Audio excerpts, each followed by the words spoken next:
Welcome to today's deep dive, where we'll be exploring the idea that attitude is everything. Mm-hmm. We're going to be unpacking Jeff Keller's book, Yeah. diving into his personal story, some fascinating anecdotes, Mhm. and some practical techniques for shifting your mindset to achieve greater success in life. Right. And get this, we'll uncover why a 70% failure rate Huh. is actually a hallmark of top performers. That's right. Mm-hmm. Even those at the pinnacle of their fields, Yeah. like pro baseball players, Oh, yeah. experience a significant amount of failure. Wow. It's a counterintuitive idea, Yeah. but really speaks to the power of attitude Mm, in the face of setbacks. for sure. And speaking of unexpected journeys, Okay. Jeff Keller's own story Yeah. is a prime example of how a shift in mindset Okay. can completely change the trajectory of your life. So I was really intrigued by this. Yeah. He starts out as a lawyer, Right. but he wasn't exactly loving it. Uh-huh. He even describes himself as miserable, feeling trapped and overwhelmed. Yeah. What was it that finally made him decide to make a change? Well, it's almost comical, but it was a late-night infomercial Really? that proved to be the turning point for him. Huh. Keller was at his wit's end, Right. feeling totally burnt out. Yeah. He stumbled across this program called The Mental Bank, The mental bank. hosted by none other than Florence Henderson from the Brady Bunch. Oh, wow.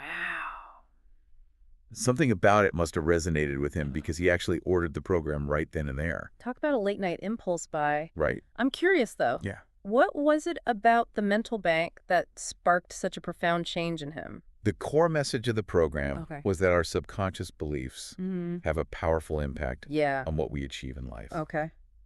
Keller describes this as a sort of aha moment Right. where he realized that his negativity was actually holding him back. Mm. It's like he was seeing the world through a dirty window, Mm. distorting his perspective. So that's where his dirty window analogy comes in. By Yeah. shifting to a more positive attitude, Yeah. he was essentially wiping that grime away. That's it.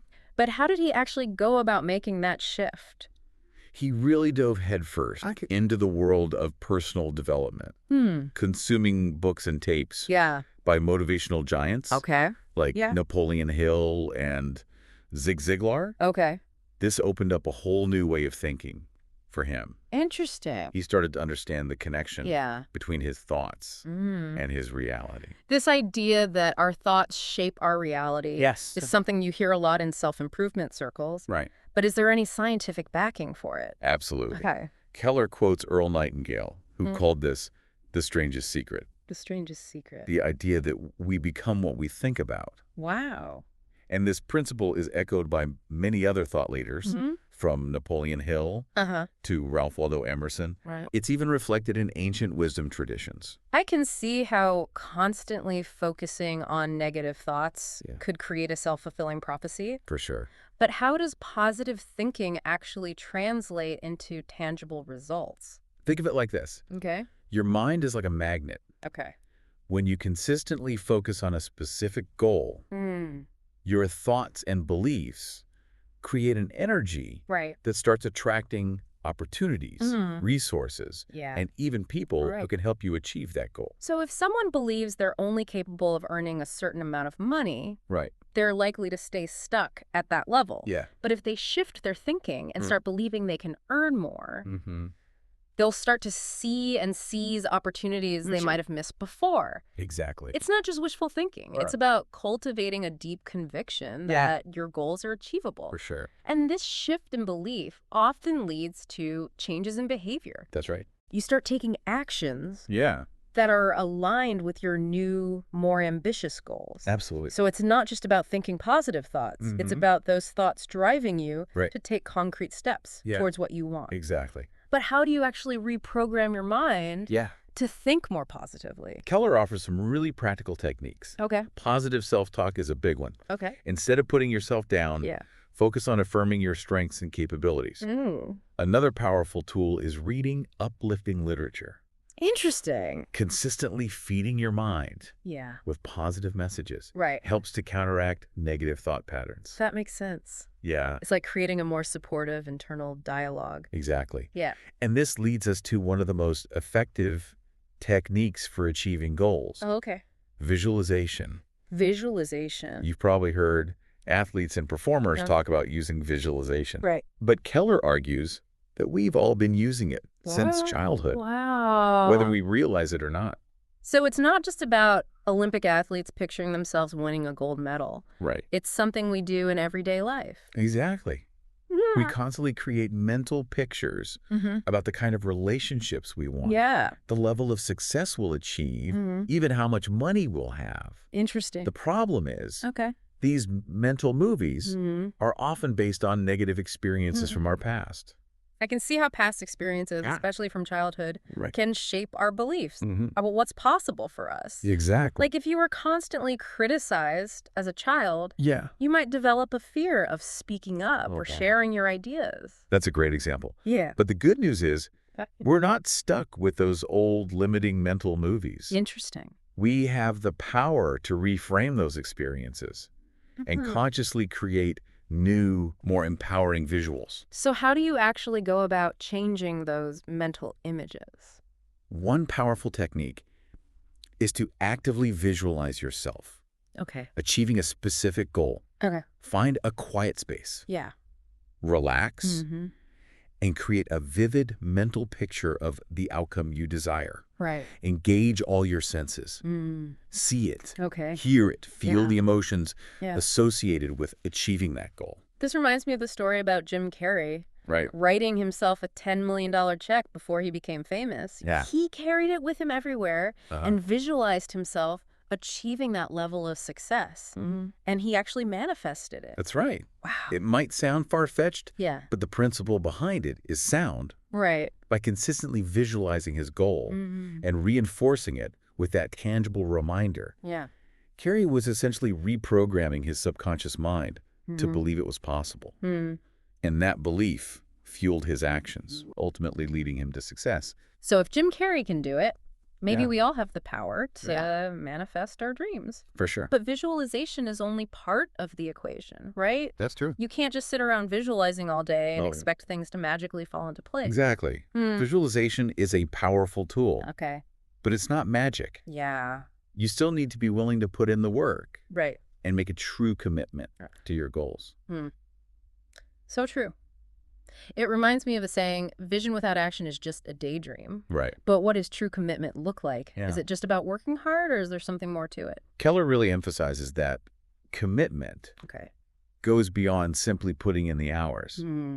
It's about having an unwavering dedication to your goal, Okay. a willingness to do whatever it takes, Right.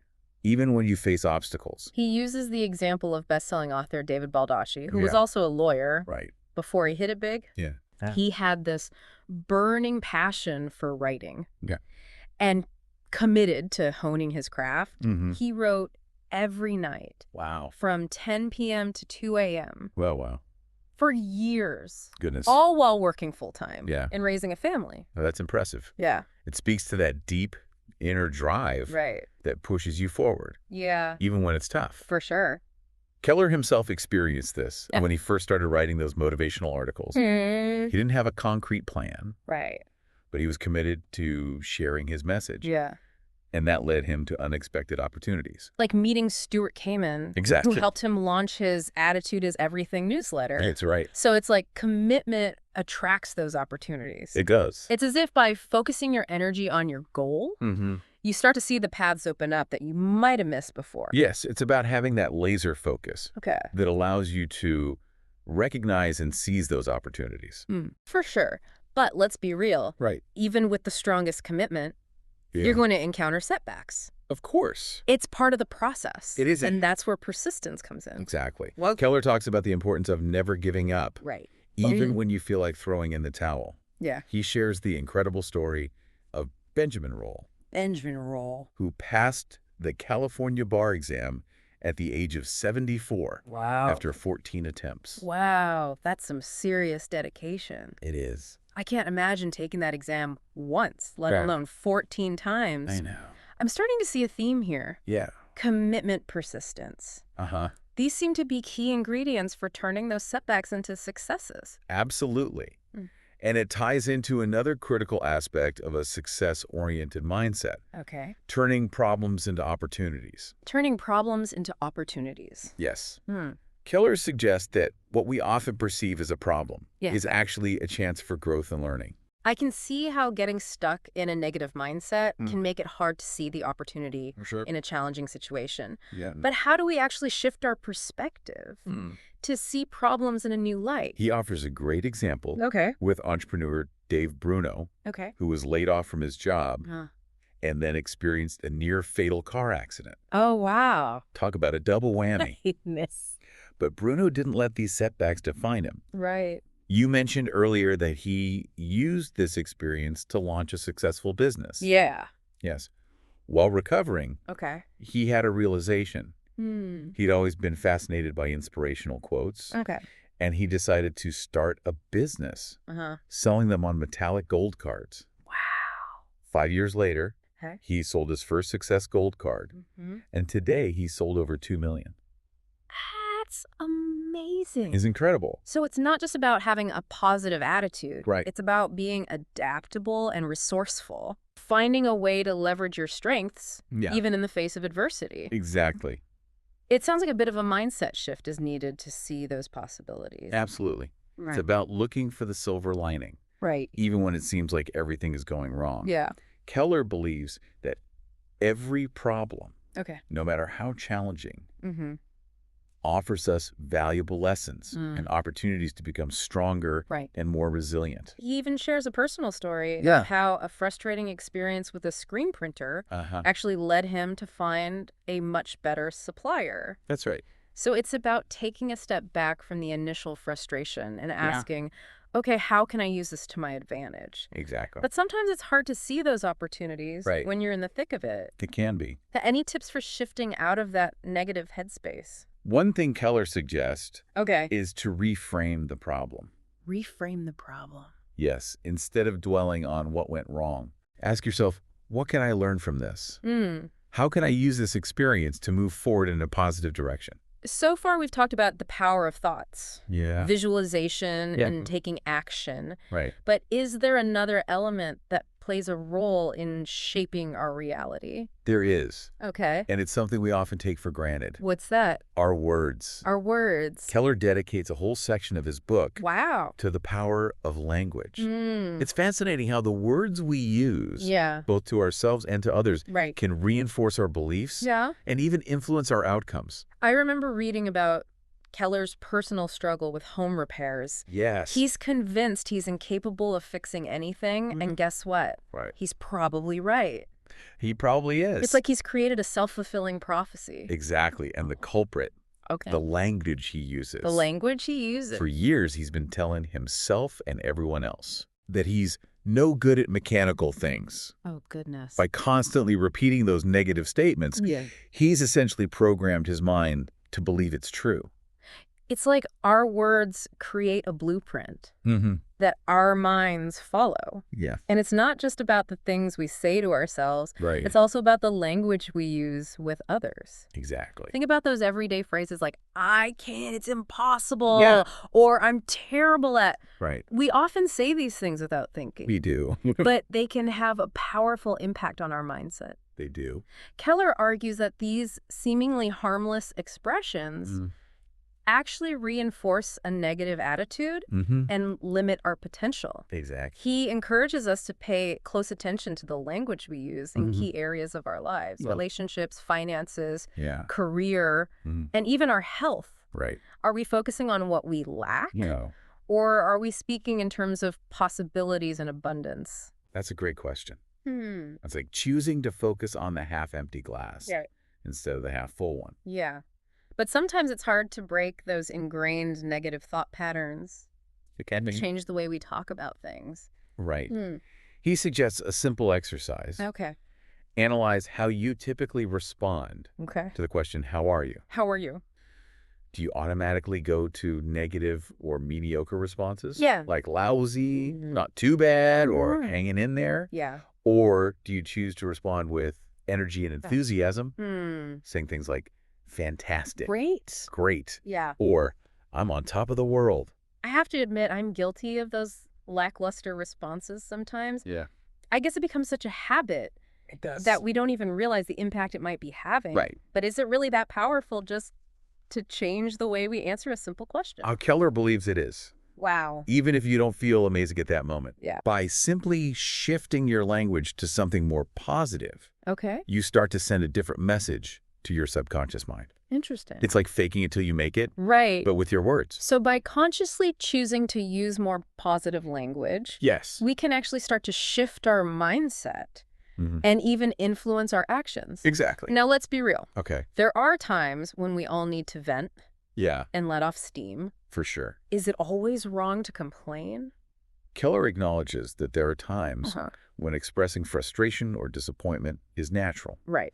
However, he cautions against making complaining a habit. Mm. He emphasizes that constantly dwelling on what's wrong Yeah. drains our energy, Uh-huh.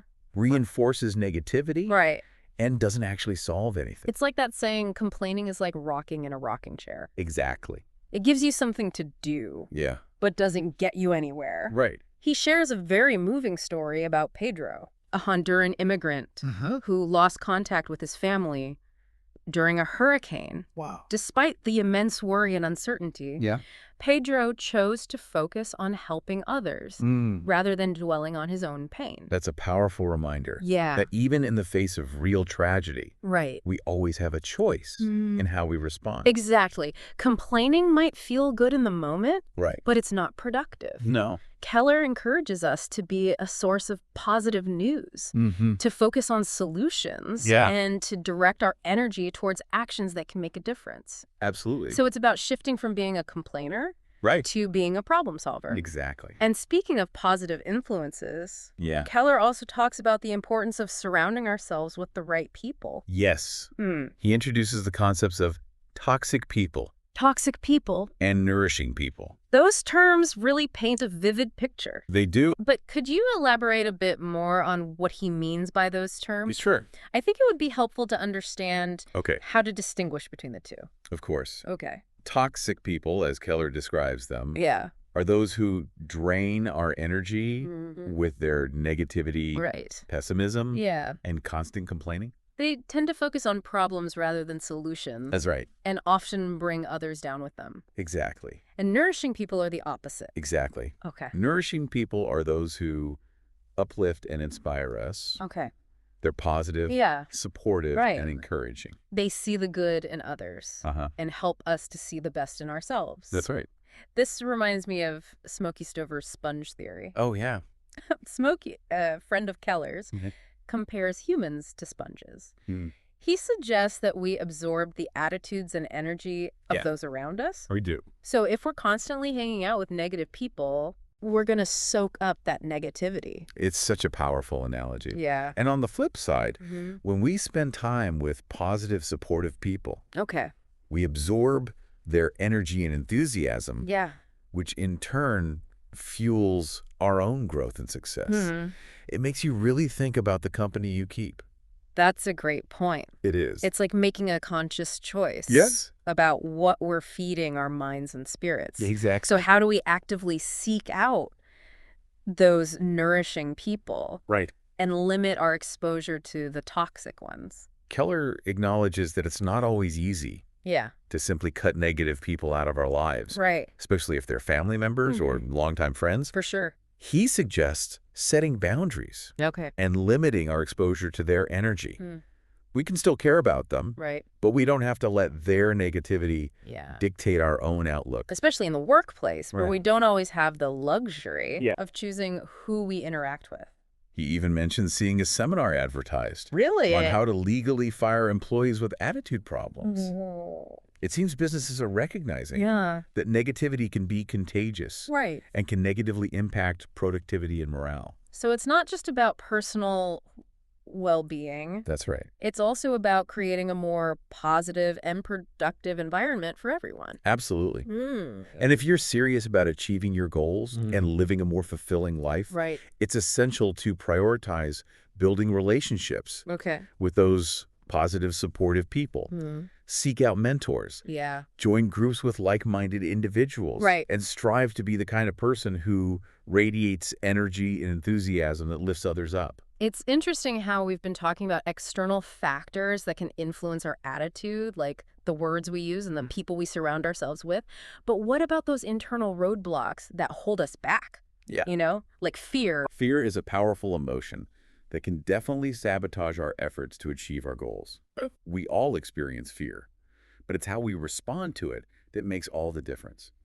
Keller really emphasizes the idea of being willing to step outside of our comfort zones, even if it feels uncomfortable. That makes sense, but it's easier said than done, right? I mean, fear can be paralyzing. Do you think some people are just naturally more fearless than others, or is it a skill that can be developed? I believe it's a skill that can be cultivated. Keller shares a personal story about how for years he was terrified of asking anyone out on a date because he was so afraid of rejection.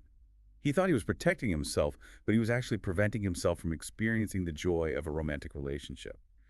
It's a common pattern. We retreat from fear to avoid discomfort, but in the long run, it limits our potential and can lead to a life that feels safe but unfulfilling. It's like that saying, the cave you fear to enter holds the treasure you seek. It seems counterintuitive, but sometimes the best way to overcome fear is to lean into it. Keller suggests a really interesting reframing technique.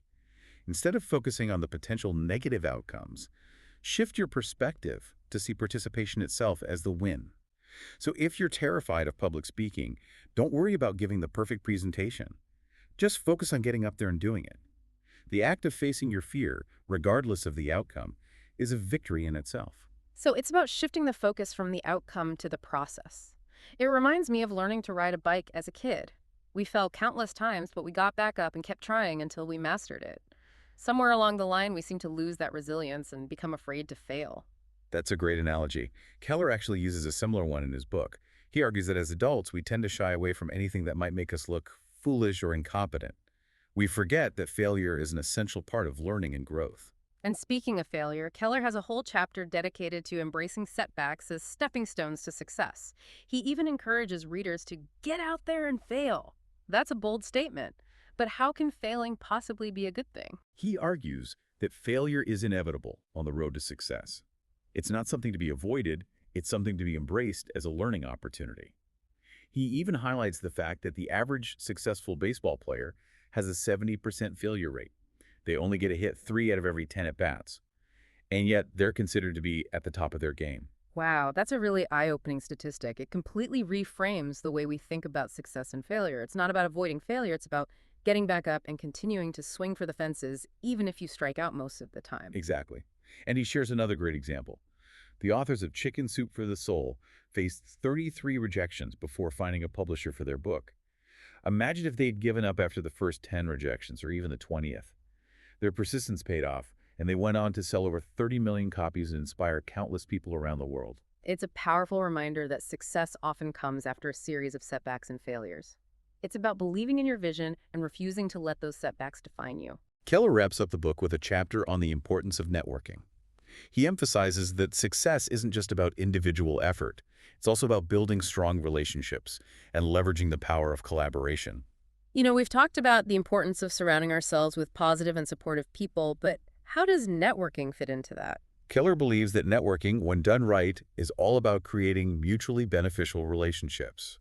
He shares his own experience of how networking led him to his book publisher and countless other valuable connections. So it's not just about collecting business cards or trying to sell yourself. It's about genuinely connecting with people and looking for ways to support each other. Exactly. He offers some practical tips like actively participating in groups, being a good listener, serving others, making quality referrals, and consistently following up.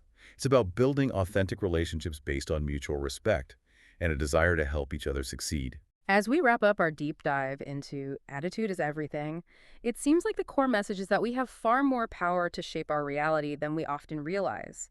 It's not about some magical formula. It's about making a conscious choice to cultivate a positive attitude, embrace challenges as opportunities for growth, and surround ourselves with people who support and inspire us. And remember, success is a journey, not a destination.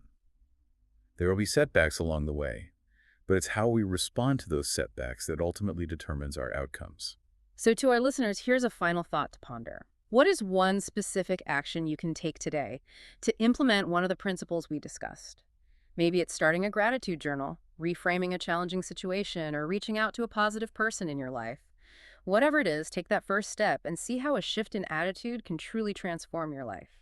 And if you're interested in exploring these ideas further, We highly recommend checking out Jeff Keller's website and his other books. There's a wealth of information and inspiration there for anyone who's ready to unlock their full potential. Thanks for joining us on this deep dive. Until next time, keep that attitude positive and keep reaching for those stars. The